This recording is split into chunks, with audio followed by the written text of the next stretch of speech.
All right, good morning. I'm going to have Sergeant Olson start things off.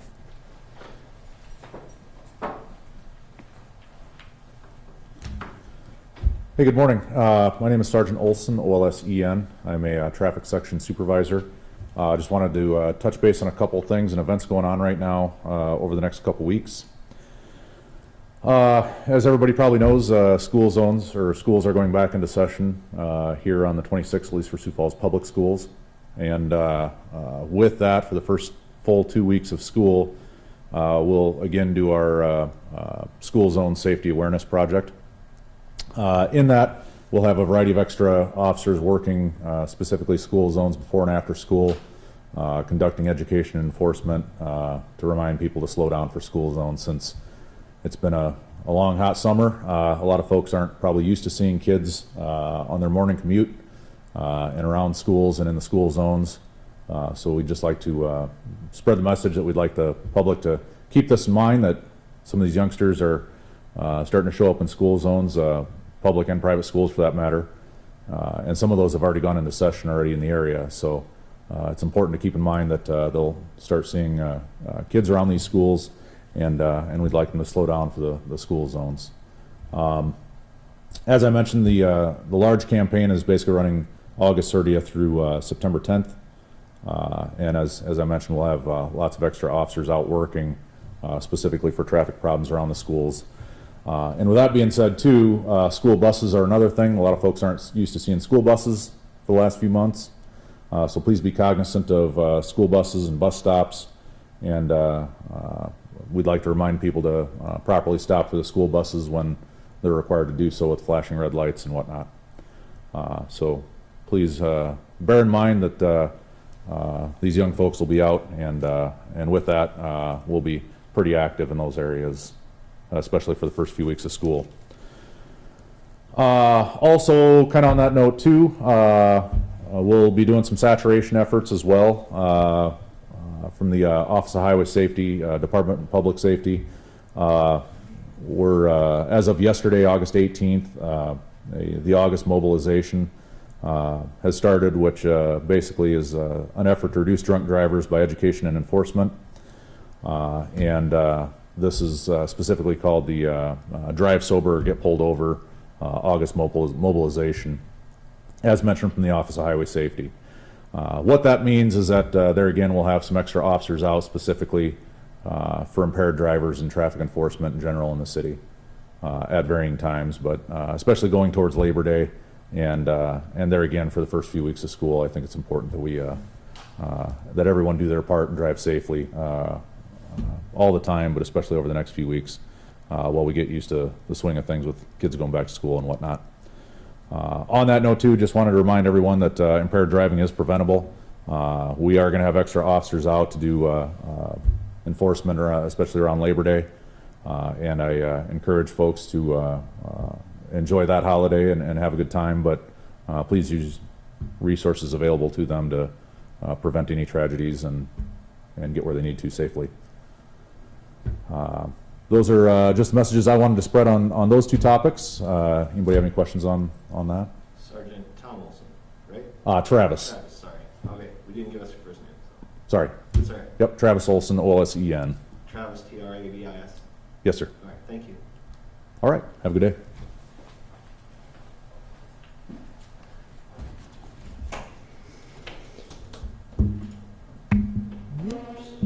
All right, got a couple of things. The one assault that's listed is involves juveniles, so no arrests on that one either. The burglaries, we've got 3 of them right in the same area, and this was all yesterday afternoon, like 5:30, 5:45. We had a woman that ended up going into 3 different houses. And all 3 houses had people inside. All 3 of them had doors that were left unlocked. The woman went inside the first home, and that was in the 4400 block of East 28th Street.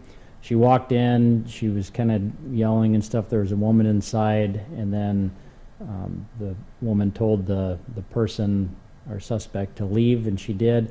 She ended up going into another house that was in the 1900 block of South Melanie Lane. She went inside that house. One of the owners went to confront her. She began fighting with that man.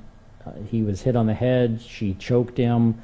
There was, I guess, more fighting that took place before he was able to push her out the door.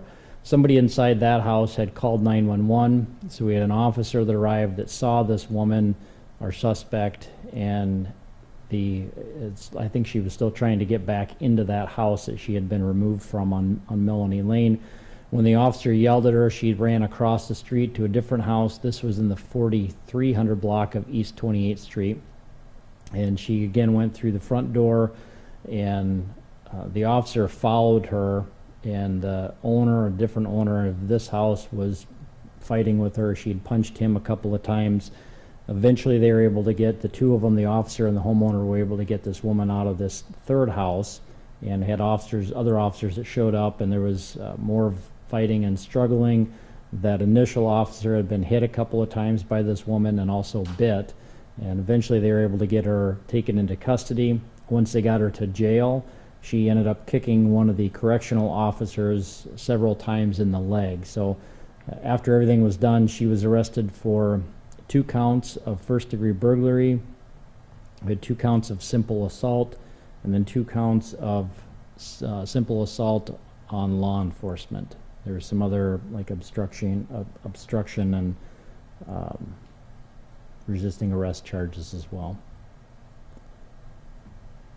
And we don't know why. That's probably the one question we don't know, is why she chose to do this. She was saying some things, so there may have been some other issues going on there, but she didn't know any of these people. Thankfully, we didn't have any real serious injuries.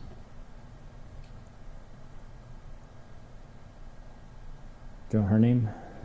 Last name is Wilson, W-I-L-S-O-N. First is Jacqueline, J-A-C-Q-L-Y-N. Middle is Quashawn, Q-U-A-S-H-A-W-N. And she's 33, from Sioux Falls. And what was the time frame? You said, Sam, like between whenever it started? It was, yeah, around 5:30, 5:45 p.m. That's when it began? That's, yeah, everything was, it was all within that short amount of time.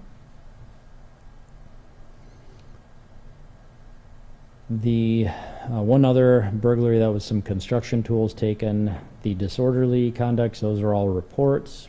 Family offenses were more reports. Frauds had some credit cards, a couple of unlocked cars, a check. Nothing big from the larcenies, no big quantities from the narcotics. The sex offenses, both of those were sex offenders that didn't register. Simple assaults were more domestics. The unattended death, nothing suspicious there. Vandalism, one of them was some construction equipment that was damaged. The other was a house or a car that was egged. And then I have one other thing that I was going to talk about. So we'd put a video out on social media about a guy that was in Yankton Trail Park, and this was on, the video was a few days after that, but the incident happened on Sunday, July 25th. We had a 77-year-old woman that was in the park, and she said there was a guy that came up and exposed himself to her. We were able to make an arrest on that case. The video, there was a short video that was put out, and it was actually a deputy from Pipestone County in Minnesota saw that video and recognized what he thought was the same person that had lived in Minnesota. So that deputy got in hold of the detective here in Sioux Falls, and they kind of basically figured everything out and figured this was the guy that had traveled from Minnesota to Sioux Falls, exposed himself, and then we believe he probably left after that. But the warrant was issued yesterday. He was arrested yesterday as well. The warrant was for 1 count of indecent exposure, and the warrant carried a $10,000 cash bond. So at some point he'll be making a trip from Minnesota back to Sioux Falls for his court appearance. And I can give you his name if you're interested. Last name is Hernandez Triado, Hernandez Triado. First is William, William. Middle is Miguel, Miguel. And let me get his birthday here, or his age.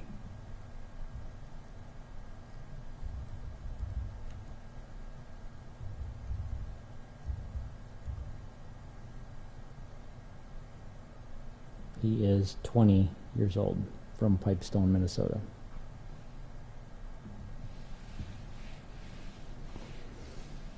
That's all I have, unless you guys have any questions.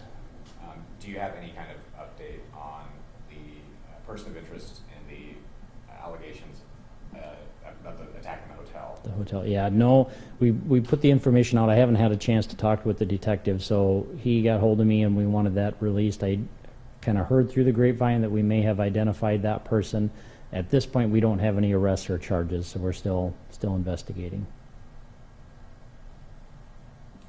Thank you. Anything else? Okay, thanks.